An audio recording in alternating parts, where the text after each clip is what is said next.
Like Blessed Ivan Mers, I also have my own and very personal 5 concrete steps on how I practice and on how I become a better Catholic. First of all, daily prayer. No? Hindi lamang po ito dahil Katoliko ako na dapat talaga nagdadasal, no? But there is one task na talagang ibinigay po sa akin at ano po yun? The shoulder of becoming and the burden, not the burden but the cross of becoming a professed member of a secular order, of a third order community. No? Sa mga amin po mga third order, especially po sa aming mga Servites, number 1 po talaga is prayer life. No? Alam naman natin that for us Catholics, prayer is the fuel of our soul. No? For a Catholic, his or her day must begin in prayer and ends in prayer. Prayer yung somehow tinapay na bubuo dun sa sandwich. No? Daily prayer life. Kung walang prayer, ito po talaga, ano na ito, very evident, at ako po ang buhay na saksi, no, na when your prayer life weakens, your spiritual life will follow. Okay? Kaya, my SD would always tell me, my spiritual director, my mentor in terms of my faith would always tell me, kalimutan mo na ang lahat, wag lang ang pagdadasal mo. Di pansin natin, no? Pag wala kang dasal, sira na yung buong araw ko. Sa totoo lang po. No? And the more na hindi ako nagdadasal, the more that nalilimutan ko na kung sino ba ako. Sabi ko nga po, this is my life's purpose, and when I do not practice and when I do not become committed and serious in my prayer life, wala. Para akong halaman na unti-unting nalalagas.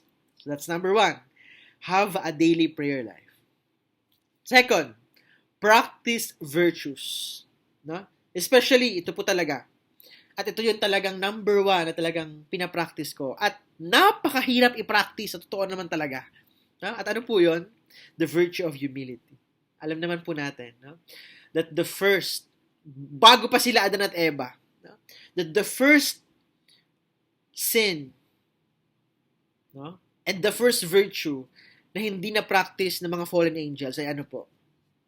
They become proud of themselves. No? They forgot to be humble in front of God. No? At one thing po na somehow, dito tayo nilalabanan, dito tayo sinisira ay sa ating pagiging mapagpakumbaba. No? Naniniwala po, I personally believe, no, that a humble person, yung ibang mga virtues susunod na. Kung humble ka, magiging masunurin ka. Di ba? Kung humble ka, you will be able to share what you have. Kung humble ka, hindi mo malilimutan yung prayer life mo. No? Kung humble ka, magiging magalang ka sa karapatan ng ibang tao. Simply because you know your lowliness in front of God. Na you are nothing. Diba? You are nothing. Wala kang binatbat in front of God. Tuldo ka lang, sabi nga ng isang kanta. So, my second concrete steps is to practice virtues, especially the virtue of humility. Third concrete step is to frequent the sacraments. We have 7 sacraments at napakaganda. Ito yung isa talagang nagpapaganda sa Catholic faith. No? Yung institution ng 7 sacraments, ganyan tayo ka-love ni Lord.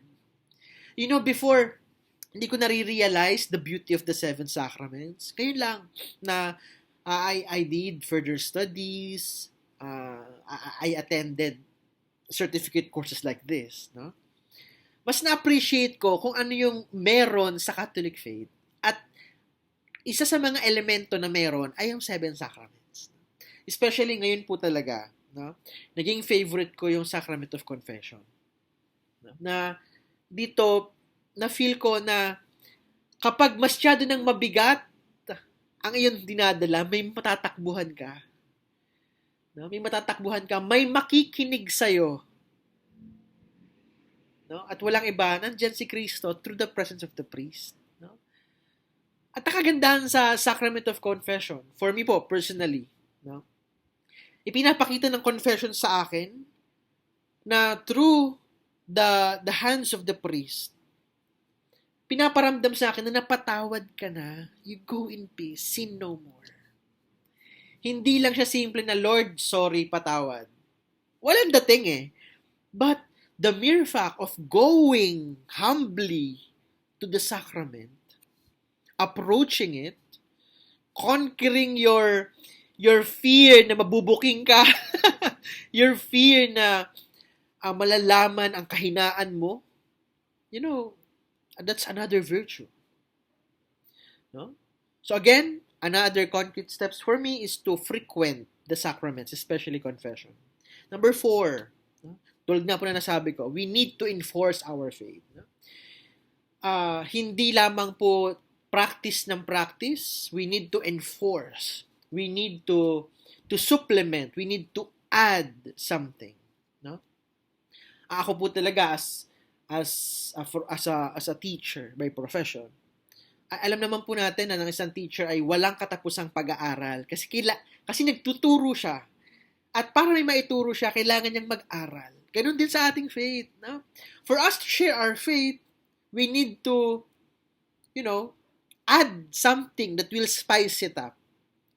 No? So again, we need to enforce our faith with continuous learning. Like this. No? Like this, attending certificate courses. No? If kaya pa, enrolling sa mga degree courses. No? In theology or in mass pastoral ministry. Okay?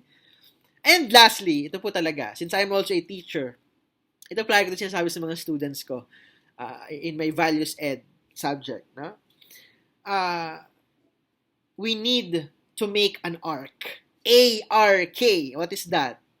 Act of random kindness. Every day. Masyado na pong mahirap ang mundo, masyado nang maingay ang mundo, masyado nang selfish at masama ang mundong ginagalawan natin. Be the light. Be the kind one. One act of random kindness. Sa simula, parang wala lang, pero when you pag tinutal mo lahat 'yon, 'di ba? Tatandaan mo bata ako, lahat ng kabutihang ginagawa mo dito sa lupa, isang hollow blocks doon sa ginagawang palasyo mo sa langit. So again, one act of random kindness will not somehow assure you of heaven, but one act of random kindness will help you to become a better Catholic and somehow becoming a citizen of heaven. Okay? So that's it. Once again, thank you for your listening. This is Brother Eugene and hope you enjoy my faith blog. Thank you.